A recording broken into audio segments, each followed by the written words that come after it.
성경에는 예수님께서 눈먼 자를 치유하시는 이야기가 여러 번 나옵니다. 그런데 오늘 읽은 이야기는 좀 특별합니다. 예수님은 환자의 눈에 침을 바르고 안수하시면서 무엇이 보이느냐 그렇게 질문하십니다. 그러자 그 환자가 사람들이 보입니다. 그런데 꼭 나무 같은 것들이 걸어다니는 것 같습니다. 그렇게 대답합니다. 이 사람은 지금 뭔가를 보기는 보는데 분명하게 보지를 못합니다. 그러자 예수님께서 다시 안수하십니다. 한 번 더 눈을 만지신 것입니다. 그러자 이 환자는 완전히 나아서 명확하게 보게 되었습니다. 여기서 좀 특이한 부분은 예수님께서 이 사람을 치유하시면서 눈에 침을 바르고 또 2번에 걸쳐 안수하셨다는 사실입니다.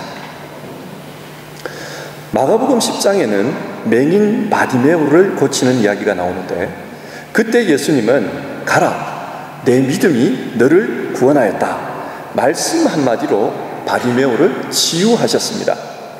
그것도 한 번에 완벽하게 치유하셨습니다. 예수님께는 이런 능력이 있습니다. 말씀으로 간단하게 치유하실 수 있습니다. 여기서 질문이 생깁니다. 그런데 왜 오늘 본문에서는 특이한 방법으로 치유하십니까? 능력이 많으신 분께서 왜 어렵게, 번거롭게 그렇게 치유하십니까?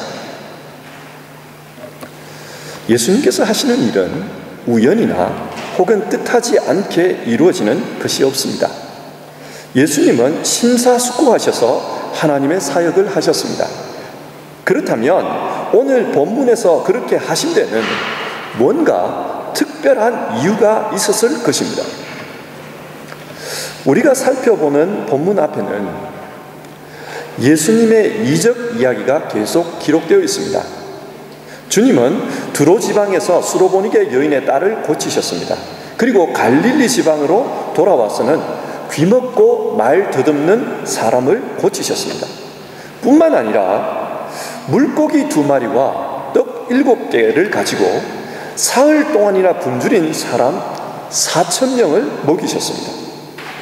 예수님은 많은 이적을 행하셨습니다. 이 이적을 통해 하나님의 나라가 예수 안에서 지금 임하고 있다, 그것을 보여주십니다. 그러나 바리새인들은 그 이적을 보고도 여전히 표적을 요구했습니다. 바리새인들의 기본 입장은 예수님이 하나님으로부터 온 분이 아니라는 겁니다. 그래서 당신이 하늘로부터 온 사람이라는 증거를, 분명한 증거를 표적을 통해 보여달라, 그렇게 요구합니다. 이에 예수님은 제자들에게 너희는 바리새인의 누룩과 헤롯의 누룩을 조심하라, 그런 말씀을 하십니다. 바리새인들은 하나님의 말씀을 잘 아는 것 같지만, 율법을 달달 외우는 것 같지만 사실은 그 율법의 본질을 보지 못하는 사람들이니 그들의 가르침을 함부로 따르지 말고 너희는 조심해야 된다, 그렇게 권면하신 것입니다. 그러나 이 말을 듣고 제자들은 어떻게 이해했습니까? 아, 우리가 4,000명이나 먹고 남은 그 떡 7광주리를 가져오는 것을 잊어버렸구나. 그래서 지금 주님이 우리에게 누룩 이야기를 하고 계시구나, 그렇게 수근수근 됐습니다. 여러분, 이 말을 듣고 계셨던 예수님의 심정이 어떠했겠습니까? 예수님은 이 12명의 제자들을 통해 장차 교회를 세우고 또 이들을 통해 하나님 나라를 전하고자 하셨습니다. 그래서 3년 동안이나 훈련시키셨는데 제자들은 아직도 예수님의 말귀를 알아듣지 못합니다. 예수님은 답답했습니다. 그래서 너희가 아직도 알지 못하며 깨닫지 못하느냐, 마음이 둔하냐, 그렇게 꾸짖습니다. 여기서 마음이 둔하냐, 이 말은 너 바보냐, 그런 뜻입니다. 지금 제자들은 예수님이 하시고자 하시는 구원의 길, 그리고 하나님의 나라에 대해서 전혀 감을 잡지 못하고 있습니다. 그래서 이런 말도 하셨습니다. 너희가 눈이 있어도 보지 못하며 귀가 있어도 듣지 못하느냐. 여기서 눈이 있어도 보지 못하느냐, 이 말씀은 예수님이 보실 때 자신의 제자들은 영적으로 눈먼 자와 같다는 것입니다. 이런 상황에서 벳세다의 맹인을 만난 것입니다. 자, 그렇다면 여러분, 예수님께서 왜 특별한 방법으로 벳세다의 맹인을 치료하셨는지 그 이유가 밝혀집니다. 그것은 바로 제자들과 연관이 있습니다. 주님은 이 맹인의 치유를 통해서 제자들에게 교훈을 주시고자 하신 것입니다. 그러면 이 이야기를 통해 주님이 전하고자 하셨던 그 교훈이 무엇인가, 그 메시지를 한번 찾아봅시다. 이를 위해서 먼저 오늘 본문에 나오는 눈먼 사람의 특징이 무엇인지를 한번 살펴봅시다. 이 사람은 원래 눈먼 자였으나 예수님의 1차 안수를 받고 뭔가를 보고 있습니다. 그래서 사람 같은 것이 보이나이다, 그렇게 말합니다. 그런데 그 보는 것이 정확하지를 않습니다. 그래서 마치 나무가 걸어다니는 것 같습니다. 그렇게 이야기합니다. 여러분, 지금 이 사람은 눈을 뜬 것입니까? 아니면 아직도 맹인입니까? 사실은 이도 저도 아닙니다. 애매합니다. 이게 무엇을 의미합니까? 지금 제자들의 상태가 이렇다는 것입니다. 제자들은 예수님을 통해 하나님 나라를 보았습니다. 그리고 그 나라가 어떤 것인지 들었습니다. 하지만 그 나라의 의미를 제대로 알지 못합니다. 성경이 말씀하는 하나님 나라는 하나님이 자기 백성과 함께 살아가는 임마누엘입니다. 하나님이 우리와 함께 계신다. 이것이 하나님 나라입니다. 예수님은 이를 위해서 오셨습니다. 이 임마누엘이 이루어지면 보시기에 좋았더라. 하나님이 보시기에 아름다운 일들이 일어납니다. 제자들은 예수님과 함께 있으면서 아름다운 일들이 일어나는 것을 많이 보았습니다. 병자들이 낫습니다. 귀신들이 쫓겨갑니다. 그리고 굶주린 자들에게 주님께서 먹을 것을 주십니다. 그래서 사람들이 막 밀려옵니다. 제자들은 하나님 나라의 아름다운 일들을 경험합니다. 그런데 문제는 그 일들이 가지고 있는 영적인 의미를 모르는 것이었습니다. 성경에는 언약 혹은 언약 백성이라는 말씀이 자주 나옵니다. 언약은 독일어로 분트입니다. 여러분, 분트가 무엇입니까? 분트는 연합을 의미합니다. 그러니까 하나님은 언약을 통해 자기 백성과 연합하십니다. 하나님의 언약 백성이 되면 그 사람은 분트, 즉 하나님과 연합한 인생이 됩니다. 따라서 그 인생은 자기 인생이기도 하지만 하나님과 연합되었기 때문에 하나님의 인생이기도 합니다. 그렇기 때문에 하나님은 그 인생을 책임지십니다. 이런 의미에서 예수님은 너희는 무엇을 먹을까, 무엇을 마실까 염려하지 말라, 그렇게 말씀하셨습니다. 왜 그렇습니까? 하나님의 인생이니 하나님이 책임지신다, 그런 의미입니다. 그리고 하나님은 언약 백성의 인생을 하나님의 인생이니 하나님이 직접 만들어 가십니다. 그래서 바울은 그런 언약의 인생을 하나님의 작품이라 말씀합니다. 나의 나된 것은 하나님의 은혜라. 하나님께서 나와 함께 계시면서 나의 인생을 만들어 가셨다. 그래서 지금 내 인생은 하나님의 은혜다, 그렇게 말씀합니다. 하나님은 언약을 통해 자기 백성과 분트 하나가 되십니다. 임마누엘 함께 하십니다. 하나님은 이 언약 안에서 하나님이 함께 하시는 하나님의 나라를 이루십니다. 그런데 구약을 보면 이 언약에는 항상 희생 제물이 있었습니다. 그 희생 제물이 의미하는 것은 언약의 당사자가 언약을 깨뜨릴 경우 그 사람은 그 희생 제물이 찢어지는 것처럼 찢어진다, 그런 의미입니다. 그러니까 언약은 목숨을 걸고 지켜야 하는 것입니다. 그래야 삽니다. 하나님은 신실하십니다. 그래서 언약을 지키십니다. 그런데 문제는 인간입니다. 인간이 범죄함으로 하나님과의 언약을 깨뜨려 버렸습니다. 그러므로 인간이 하나님과 언약으로 돌아가려면, 하나님과 함께하는 하나님 나라로 돌아가려면 그 제물처럼 찢어져야만 합니다. 예수님은 이 언약을 완성하러 이 땅에 오셨습니다. 그래서 나는 하나님 나라를 위해 십자가를 지고 십자가에서 찢겨야 한다, 그런 말씀을 하십니다. 성경이 말씀하시는 것은 예수 안에서, 십자가에서 찢긴 그 예수 안에서 모든 사람이 하나님과 다시 분트 하나가 되었다는 것입니다. 이것입니다. 이것이 바로 성경이 말씀하는 구원입니다. 예수님은 이 구원을 제자들에게 가르치고자 하셨습니다. 그러나 제자들은 이 의미를 깨닫지를 못합니다. 심지어 베드로 같은 경우에는 이 십자가 문제로 예수님과 심하게 다투었습니다. 왜 다툽니까? 제자들이 원하는 구원은 오병이어, 칠병이어와 같은 기적입니다. 승리와 영광입니다. 그런데 구원을 위해 십자가를 져야 한다고 합니다.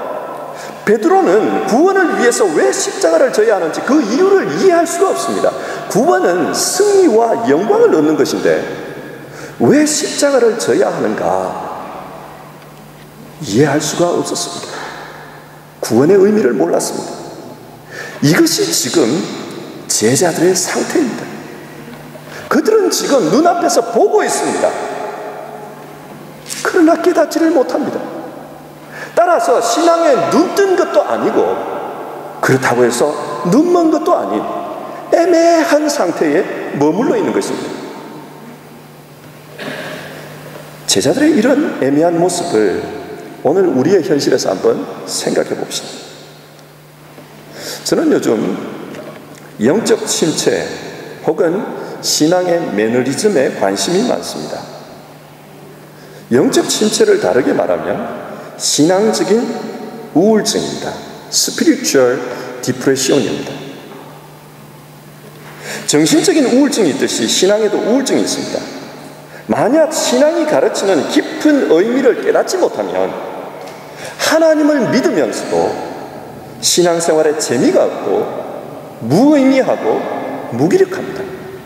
그러다 보면 교회에도 가기가 싫습니다. 마치 교회에 가는 것이 짐진 것처럼, 무거운 짐진 것처럼 힘이 듭니다. 이게 신앙의 우울증입니다. 어떤 목사님이 목회와 신학이라는 잡지에 영적 침체와 자기관리라는 글을 쓴 것을 보았습니다. 이 목사님은 지금 미국에서 아주 유명한 분입니다. 아마 이름을 말씀하면 여러분도 다 아실 겁니다. 그러나 이분은 이민 초기에 굉장히 힘들었다고 합니다. 1980년대 말에 미국으로 유학을 갔다가 그곳에서 교회를 개척했는데 그때 이분에게 영적 침체가 찾아왔습니다. 이분이 감추고 싶은 자신의 과거를 소상히 밝히는 이유는 교회 안에 자기처럼 영적 침체를 겪으면서도 그것이 영적 침체라는 것을 모르는 분들이 많기 때문이다. 그렇게 이야기했습니다. 그리고 그 침체에서 벗어나는데 조금이라도 도움이 되었으면 하는 마음으로 자기의 경험을 소개한다. 그렇게 이야기를 했습니다. 이분이 겪은 영적 침체 현상은 이러했습니다. 신앙생활에 의욕이 없습니다. 더불어서 삶의 의욕도 없어졌습니다. 그래서 식욕과 성욕 같은 기본적인 욕구도 사라졌고 매사에 무기력했습니다. 그러니 신앙생활 역시 자연스럽게 매너리즘에 빠졌다고 합니다. 그렇게 살다 보니까 삶이 허무해졌습니다. 그래서 때로는 자살을 생각했는데 만약 성경이 자살을 죄라고 규정하지 않았다면 그때 자기는 죽었을 것이라고까지 말하는 것을 보았습니다. 또 세상이 얼마나 부정적으로 보였던지 항상 무엇을 볼 때마다 네거티브한 것을 먼저 생각했고 또 교회에서 사람들로부터 상처를 많이 받다 보니까 대인 기피증이 생겼다고 했습니다. 그렇게 살다 보니 나중에는 건강에까지 문제가 생겼습니다. 요즘 공황장애라는 것이 아주 사람들에게 많이 알려지는데 마치 공황장애처럼 갑자기 예배를 드리다가 호흡 곤란이 오고 손에 땀이 나고 기절 직전까지 가는 그런 일들이 생긴다는 것입니다. 그래서 예배를 드리다가 병원 응급실에 실려가기도 했습니다.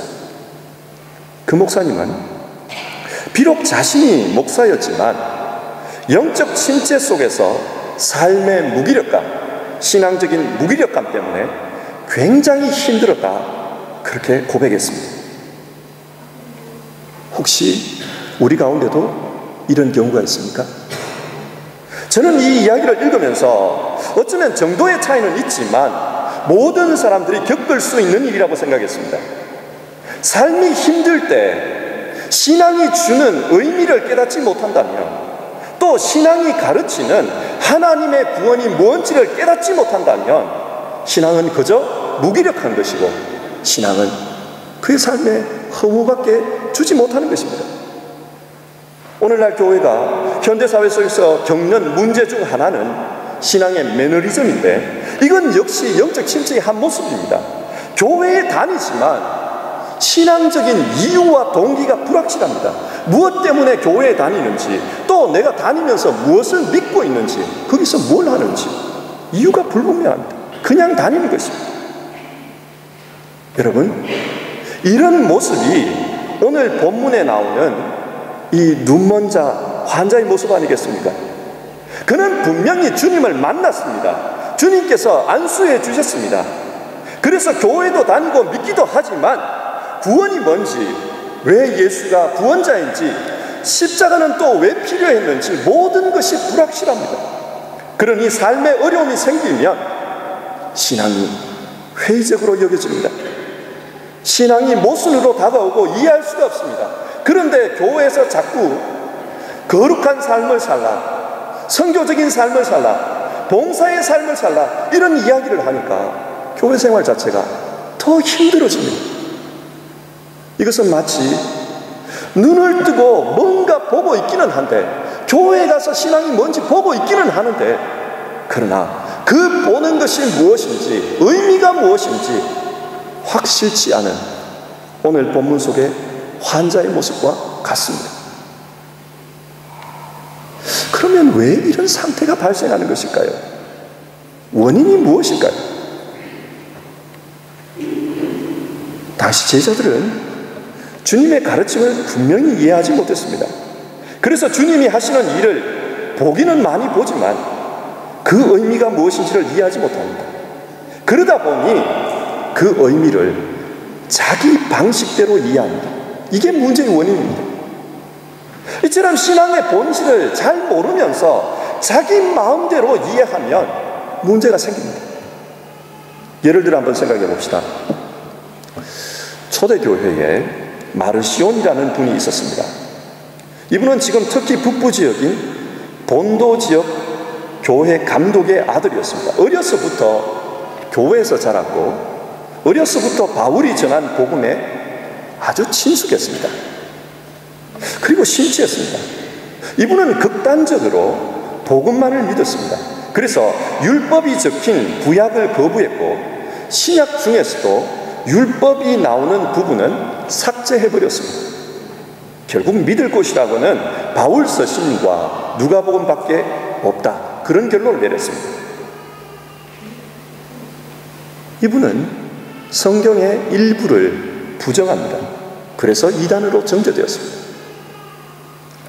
또 초대교회에 몬타누스라는 분이 있었는데, 이분은 스스로 성령으로부터 계시를 받았다고 주장하면서 새 예루살렘이 부르기아 지방의 페푸자에 건설된다, 그런 예언을 했습니다. 근데 문제는 비슷한 시기에 프리스길라와 막시밀라라는 여인도 비슷한 예언을 했던 겁니다. 그래서 이분들은 우리가 서로 모르는데 똑같은 예언을 하는 걸로 봐서 이것은 하나님이 주신 계시다, 따라서 우리가 말하는 이 예언은 하나님의 계시이기 때문에 계시의 책 성경과 동등하게 취급되어야 한다, 그런 주장을 합니다. 그래서 자기들이 말하는 걸 성경이라고 이야기했습니다. 그러다가 이단으로 정죄받았습니다. 여러분, 이 두 이단의 특징은, 하나는 자기 신앙관에 맞지 않다고 해서 하나님의 말씀을 빼버린 것이고, 다른 하나는 자기 생각을 성경에다 덧붙였던 것입니다. 하나님 말씀을, 하나님의 계시를 뗐다 붙였다 했던 것입니다. 오늘날에도 이런 이단들이 있습니다. 교주의 말을 하나님의 말씀처럼 여기는 이단들이 있습니다. 그러나 더 심각한 것은 이단이 아닙니다. 이단은 문제가 분명하게 겉으로 드러나 있습니다. 하지만 많은 분들이 성경을 자기 방식대로 받아들이고 또 거부하는 것은 겉으로 드러나지가 않습니다. 그래서 심각합니다. 신앙의 본질을 자기의 상식 혹은 자기의 지식으로 이해되지 않으면 이건 진리가 아니다, 제거해버립니다. 예를 들어 어떤 분이 나는 성경이 나오는 산상수훈을 믿습니다. 그리고 고린도전서 13장에 나오는 그 사랑에 대한 교훈을 믿습니다. 그렇게 이야기합니다. 그렇지만 이분은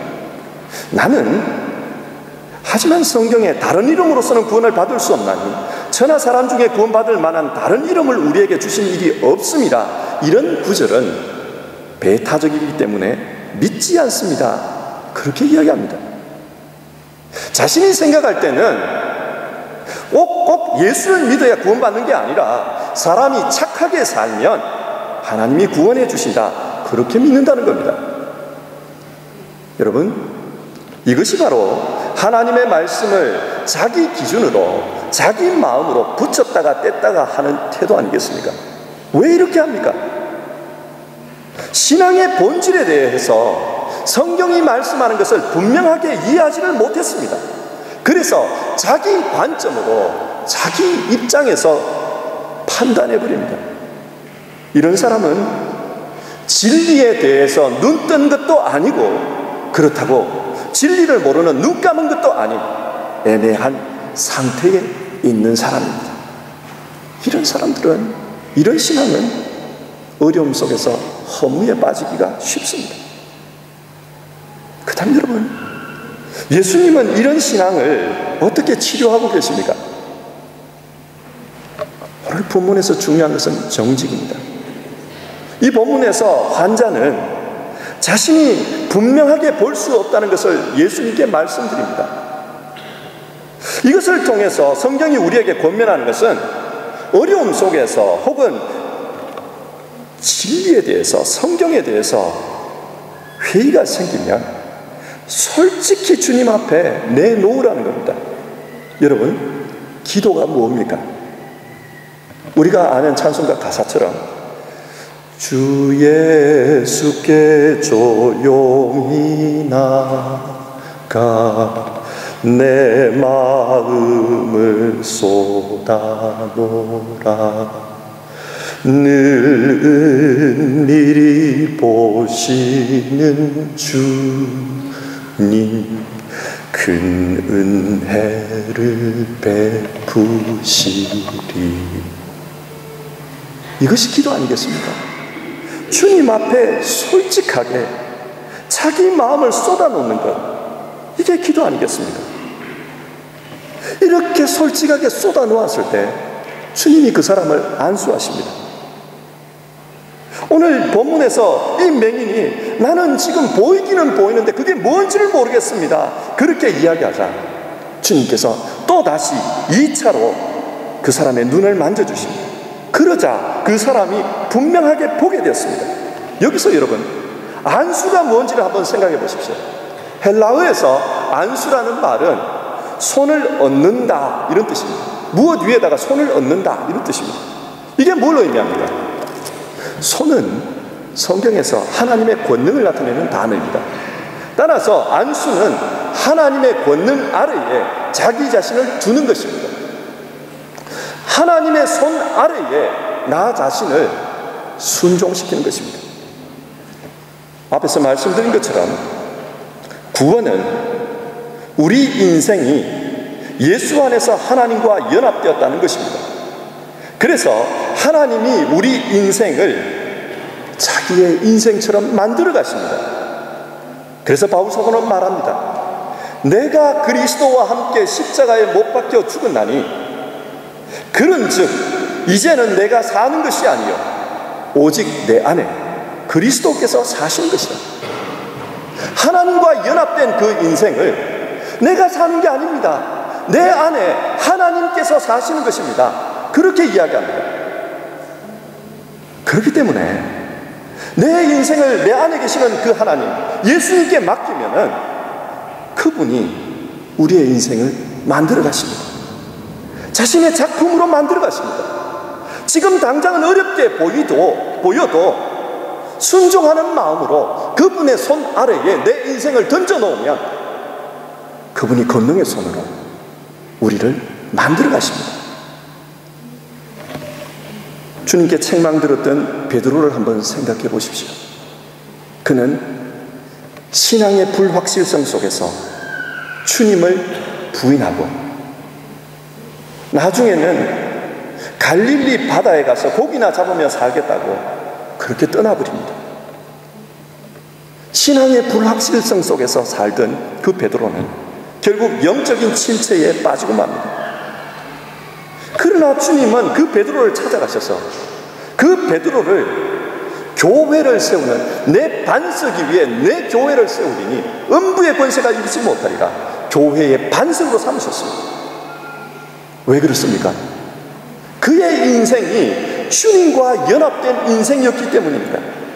그래서 자신의 인생을 주님 앞에 맡겨놓으니까 주님이 그 베드로를, 낙심한 그 베드로를 교회의 반석이 되게 하셨고 사람 낚는 어부가 되게 하셨습니다. 마찬가지입니다. 오늘 우리도 침체를 겪을 때가 있고, 오늘 우리도 신앙적인 어려움 속에서 회의를 느끼며 살 수 있습니다. 그러나 우리 인생을 하나님과 연합된 것으로 내가 믿기 때문에 하나님 앞에 맡겨놓으면 주님이 우리를 만들어 가십니다. 그것이 안수입니다. 그 손 아래에 있으면 주님께서 우리를 만들어 가십니다. 그 손의 주인, 그분이 우리 인생의 소망입니다. 말씀을 맺겠습니다. 이제 많은 분들이 휴가를 떠나시는데 육적인 쉼이 필요합니다. 많이 쉬시고 오시기 바랍니다. 그리고 그 쉼을 통해서 충전을 해오십시오. 마음의 충전을 해오십시오. 그러나 쉼 속에서 잊지 마실 것은 내 인생은 주님과 묶인 분투다. 그것을 기억하십시오. 내 인생이 주님께 묶인 분투이기 때문에 내 인생을 주님께 맡긴다. 우리가 그렇게 생각하며 살아갈 때 우리의 영혼에 충전이 일어날 것입니다. 만약 여러분에게 주님이 네 눈에는 지금 무엇이 보이느냐 그렇게 물으시면 여러분은 뭐라고 대답하시겠습니까? 주님, 나는 나와 묶여있는 그 주님이 보입니다. 주님, 나와 묶여있는 주님께서 내 인생을 끌어가시는 것이 보입니다. 그래서 주님, 나는 나의 소망이신 당신을 봅니다. 그렇게 말할 수 있기를 바랍니다. 우리 이 시간 같이 찬송 불러봅시다. 저는 개인적으로 488장인데요 이 찬송을 부르면서 참 힘들 때 내 인생을 끌어가시는 주님을 상상합니다. 그리고 그분이 내 인생을 만들어 가실 것을 믿는 가운데 다시 힘을 냅니다. 여러분도 이 찬송 부르면서 우리 같이 힘을 내봅시다. 488장 1절에서 3절입니다.